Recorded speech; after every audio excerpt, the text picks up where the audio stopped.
listener production. Oh, no. Sahra, you're seeing this airplane just crash into Oh, my God. Hey, it's Helen Smith here with this episode of The Briefing. Many of us by now have seen the horrifying footage of a Delta Airlines plane bursting into flames as it crash-landed onto the runway and then flipped upside down before coming to a stop at an airport in Toronto, Canada yesterday. In many ways, the crash actually demonstrated how extraordinarily good aviation safety systems have become. We're in Toronto. We just landed. Our plane crashed. It's upside down. Most people appear to be okay. The plane burst into flames, flipped upside down, and everyone survived. But that's no consolation for many people who find the whole experience of being trapped inside a steel tube tens of thousands of feet above the ground during turbulence scary.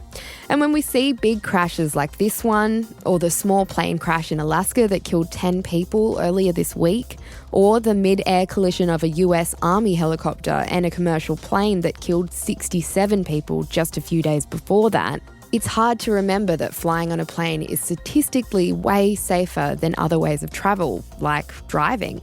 Now, you might be like me and love flying, but I'm sure you have people in your life that don't.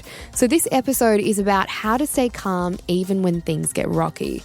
Sahra O'Doherty is the president of the Australian Association of Psychologists, and she's got some great tips to help us do that. Sahra, first off, do you have a fear of flying? I personally don't, but I do have lots of people in my life who do have a fear of flying.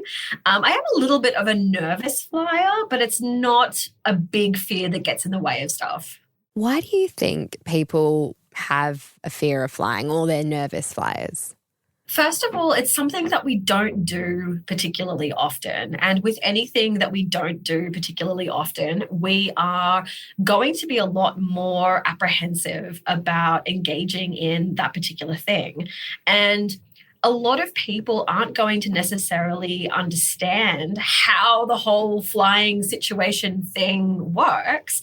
And it does just feel like you are in a big metal tube hurtling across continents and water bodies and those sorts of things. And it can be quite a challenging situation for a lot of people. We do know that aviation is an extremely safe way to travel, safer by far than driving, for example. So why do you think people do find it such a scary experience? Is it just the fear of unknown, even though we know statistically driving is probably more dangerous? Absolutely. We know that driving is far, far more dangerous, but we do it every day. Everybody, when they come of age, gets a driver's license unless there's a really good reason why you might not. And it's so ubiquitous. It's on every continent, every country. There's cars everywhere. And I think that when we are considering something that is so outside of what we normally do, holidays and being able to fly places takes money, takes time, and it's not something that a lot of people do particularly regularly, that fear of the unknown or that fear of the uncertainty can absolutely get to people. When we see news about plane crashes on social media or, when we're watching TV, do you think that they actually make fear of flying worse? They can do, unfortunately, because we see these things as quite a big and unusual event. Here is a seemingly large-scale disaster that affects up to hundreds of people on board a particular aircraft. And because of this big disaster that really doesn't happen all too often, it can be very, very off-putting for people then to feel comfortable to jump on a plane and go somewhere where we know that it's actually very safe to do so. All right, let's go through some of your top tips now to stay calm when you're on a flight. What's your advice for someone who's still safely on the ground, but they're feeling a bit nervous as they're about to embark? I actually think the planning and preparation for this has to be well in advance to just being at the airport and pre-boarding that particular flight. First of all, I think it's about understanding ourselves and knowing or accepting that this actually is a different or unusual or a new experience for us going on a plane. And perhaps this is going to be something that I might get a little bit nervous or anxious about. Or if I do know myself quite well and I have a history of being anxious or worried or scared when flying, planning and preparing sometimes weeks or even months in advance for a flight can be really helpful. So that can start with things like working on some grounding or mindfulness exercises, some breathing techniques. If it is something that is really quite distressing for a person, then going and seeing a GP and getting a referral to a psychologist in the lead up to a flight can be extremely useful. When we're on the plane, we always see the cabin crew doing the safety presentation. For nervous flyers, does that presentation make them feel safer or more scared? Are they the people that are eyes locked in, they are listening word to word on what the cabin crew is saying? I think it depends on the individual. So understanding and knowing what we can and should do in the case of an emergency can be useful for some people. In other circumstances, it can feel really overwhelming and it can feel as though the threat of something not great happening almost feels more real and urgent. And so if we take the time to get to know ourselves a little bit better, we might actually find that doing something that is calming, maybe even distracting whilst the safety presentation is happening, that might actually be a little bit more grounding and useful for us. We always have the option of reading the safety card later on, and that's something that we can definitely do in our own time. But I think that, again, planning what we're going to be doing whilst we're on the flight, having activities, having music, podcasts, distractions, something to do whilst we're on that flight, and knowing and accepting that we're going to be anxious and not being fearful about being anxious, that's what we can also plan and prepare to do. You can't really practice, going on a flight and then knowing how you're going to feel. What happens if you think you're all okay, you sit down in your seat and you start to panic a bit? What could somebody do then? Some of the things that we absolutely can do, and I think this is where, again, that planning and preparation comes into it. We can rely on some of the skills that we might have practiced, like mindful breathing exercises. So doing things like box breathing is really lovely. So breathing in, holding that breath, breathing out, holding that out breath. Those sorts of exercises can really help in the moment. We can also do things like using our senses to ground ourselves. What are things that I can see? What are things that I can touch and feel? What are things that I can hear? And noticing and describing what's happening outside of us gives us that focal point so that we're not just fixating on our bodies and our brains freaking out.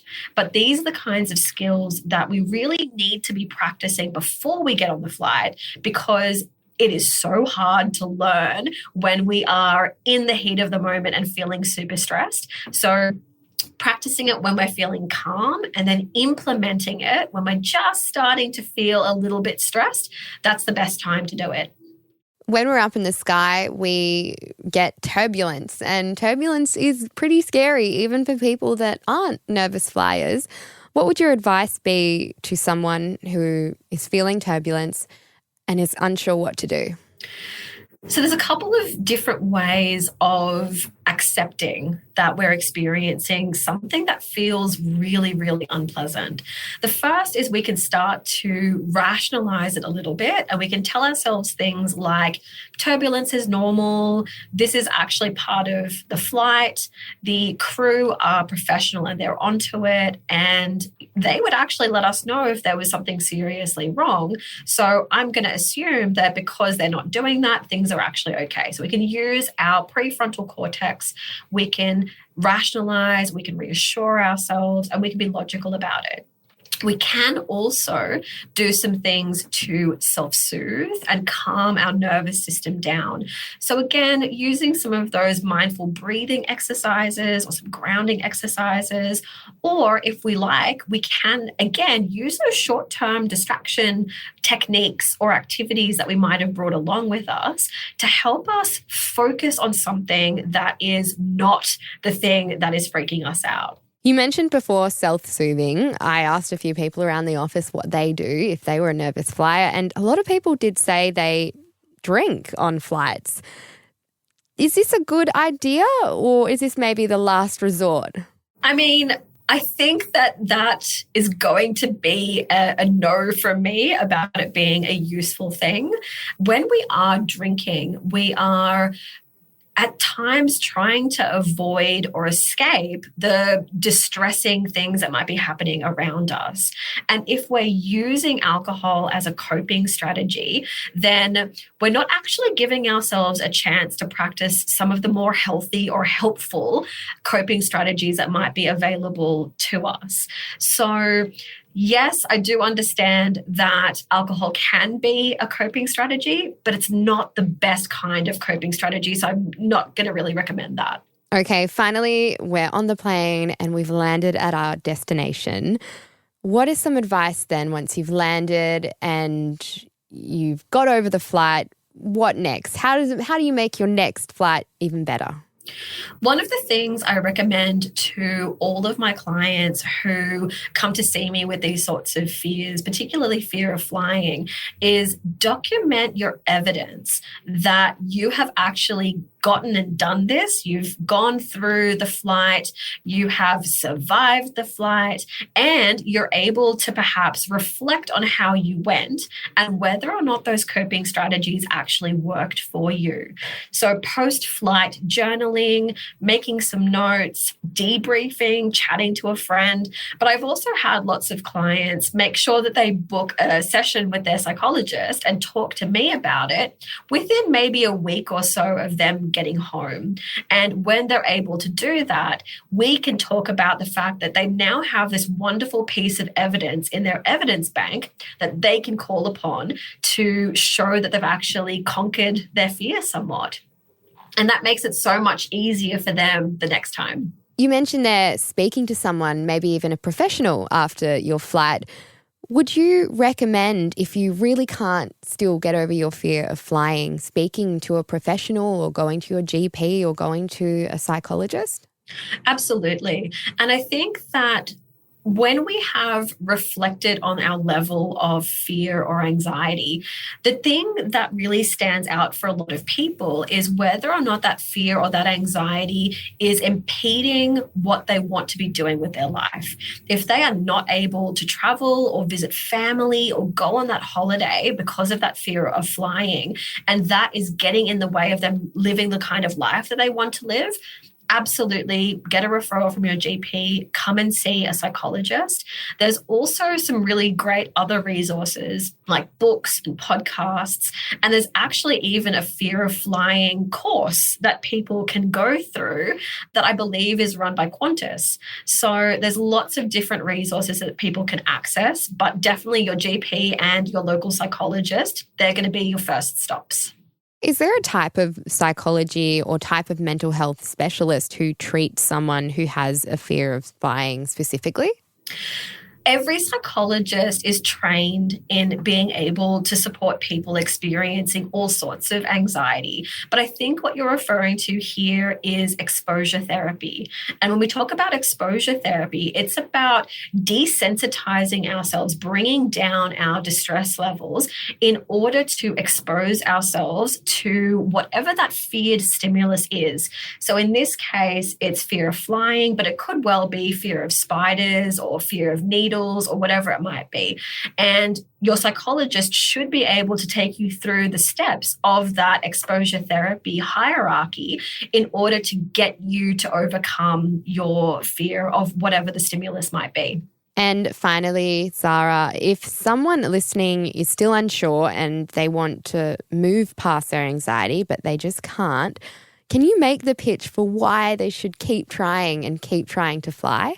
At the end of the day, I believe it's all about the kind of life that you want to be living and what is important to you. If it's important for you to travel for pleasure or for work, if it means that you're able to see friends or family in different locations, and if the impediment to all of that is that fear of flying, then we don't want that fear to stand in the way of us living our best lives. So being able to support ourselves through that process of overcoming that fear just means we're one step closer to living the kind of lives that we want to be living. Sahra, thanks so much for joining us on The Briefing. My pleasure. Thank you. That was Sahra O'Doherty there, President of the Australian Association of Psychologists, with some helpful tips on staying calm while up in the air.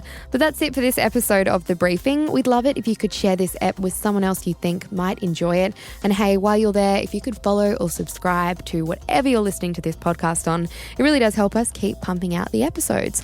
And if you want to keep up with our other content, you can check us out on Instagram at The Briefing Podcast and on TikTok and YouTube. Just search for Listener Newsroom. And we'll be back in your feed tomorrow morning at 6 a.m. I'm Helen Smith. See you next time.